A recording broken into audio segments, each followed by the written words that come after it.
Assalamualaikum warahmatullahi wabarakatuh. Yang terhormat Assalamualaikum warahmatullahi wabarakatuh. Yang terhormat Bapak Kepala Sekolah Dr. Andes Haji Suryanto serta Bapak Ibu Guru yang saya hormati dan teman-teman yang saya cintai. Salawat serta salam tetap kita curahkan kepada junjungan kita Nabi besar Muhammad Sallallahu Alaihi Wasallam. Di sini saya perwakilan dari kelas 12 IPS 3 akan menyampaikan tentang mukjizat yang diberikan oleh Nabi Muhammad Sallallahu Alaihi Wasallam.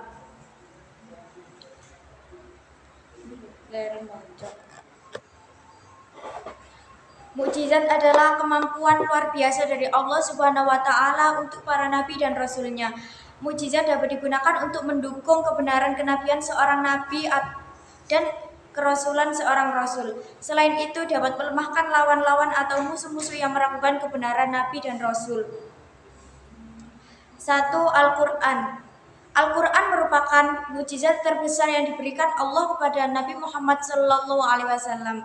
Di dalam Al-Quran tertulis bahwa mukjizat berupa kitab diberikan kepada 4 nabi dan rasul. Di antaranya Nabi Musa alaihissalam, Nabi Daud alaihissalam, Nabi Isa alaihissalam, dan Nabi Muhammad SAW. Mukjizat yang diberikan kepada nabi dan rasul terakhir adalah mukjizat yang abadi sepanjang zaman, yaitu Al-Quran. Sedangkan para nabi dan rasul sebelum Nabi Muhammad SAW, maka mereka diberikan mukjizat hanya pada zamannya saja dan semua tidak berlaku pada zaman selanjutnya. 2. Membelah bulan. Kisah mukjizat Nabi Muhammad ini terjadi saat orang-orang kafir menantang Muhammad untuk membuktikan kenabiannya dengan membelah bulan. Kemudian Muhammad menunjukkan ke bulan, lalu atas kehendak Allah bulan terbagi menjadi 2. Bahwa orang-orang Mekah meminta utusan Allah untuk menunjukkan kepada mereka mukjizat, dan ia menunjukkan kepada mereka pemisahan bulan. Sahih Al-Bukhari.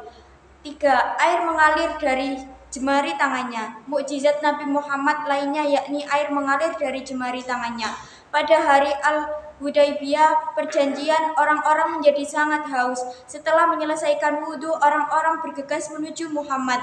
Orang-orang mengatakan bahwa tidak punya air untuk wudhu atau minum kecuali sepanci air kecil yang tidak cukup untuk semuanya. Kemudian Muhammad meletakkan tangannya ke dalam panci dan air mulai mengalir dari jari-jarinya seperti mata air. Akhirnya semua orang dapat minum dan wudhu. 4. Makanan sedikit cukup untuk banyak orang. Abu Talha dan istrinya mendengar Nabi Muhammad lemas, keduanya lalu mengundang Nabi Muhammad untuk makan. Nabi Muhammad datang mengajak banyak sahabat, yakni sekitar 70-80 orang, namun Abu Talha dan istrinya memiliki sedikit makanan.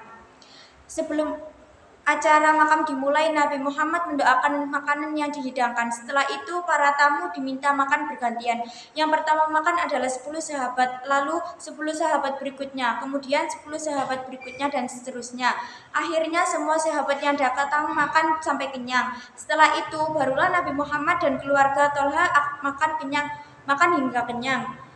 5. Segelas susu mengenyangkan banyak orang. Mukjizat Nabi Muhammad lainnya yakni membuat segelas susu dapat mengenyangkan banyak orang. Abu Hurairah adalah sahabat Nabi yang sangat miskin dan sering kelaparan, tetapi dia banyak ilmunya dan kuat hafalannya. Pada suatu hari ketika Abu Hurairah sedang duduk di jalan, Nabi melewati dan tersenyum padanya.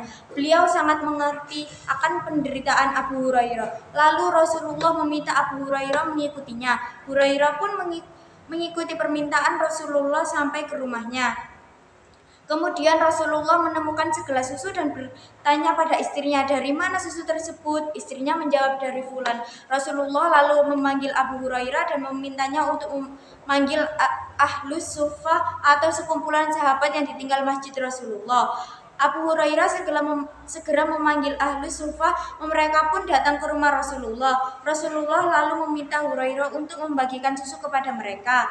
Abu Hurairah memberikan segelas berisi susu itu kepada orang pertama. Orang itu meminumnya sampai puas. Kemudian gelas tersebut dikembalikan kepada Abu Hurairah. Lalu kemudian lagi kepada orang kedua, ketiga, keempat, dan seterusnya hingga semua merasa puas. Gelas itu pun diterima kembali oleh Rasulullah. Hanya Rasulullah dan Abu Hurairah yang belum meminum susu itu. Abu Hurairah duduk dan minum, kemudian Rasulullah meminta susu itu. Beliau memuji Allah dan bersyukur lalu membaca bismillah dan meminum susu itu. 6. Doa meminta hujan. Saat Rasulullah sedang berkhutbah Jumat, ada seorang minta didoakan agar turun hujan. Hal ini karena terjadi kekeringan, maka Rasulullah berdoa dan langsung turun hujan deras terus-menerus sampai hari Jumat berikutnya. Namun seorang memberitahu Rasulullah kalau rumah-rumah telah rusak akibat hujan deras terus-menerus, maka Rasulullah berdoa agar hujan dialihkan ke sekeliling kota Madinah. Awan-awan yang bergerak di atas kota Madinah pun segera pindah di pinggir kota Madinah. 7. Mengobati sakit mata. Saat sebelum penaklukan benteng Khaybar, Ali bin Abi Thalib sebagai pemegang bendera pasukan sakit mata, Rasulullah lalu memanggil Ali dan meludahi mata Ali yang sakit.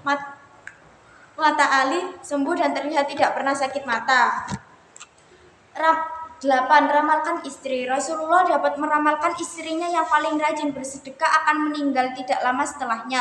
Hal itu terbukti dengan meninggalnya Zainab yang dikenal rajin bersedekah tidak lama setelah kematian Rasulullah. 9. Tubuh memancarkan petir.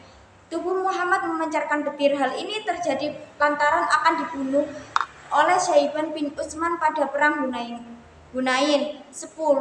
Isra Mi'raj. Mukjizat Nabi Muhammad SAW berikutnya yakni Isra Mi'raj. Isra dari Masjidil Haram ke Masjidil Aqsa, lalu Mi'raj dari Baitul Maqdis ke Sidratul Muntaha untuk menerima perintah salat dalam waktu tidak sampai 1 malam. Jelas penyampaian tentang mukjizat Nabi Muhammad SAW. Mohon maaf apabila ada salah kata. Wassalamualaikum warahmatullahi wabarakatuh.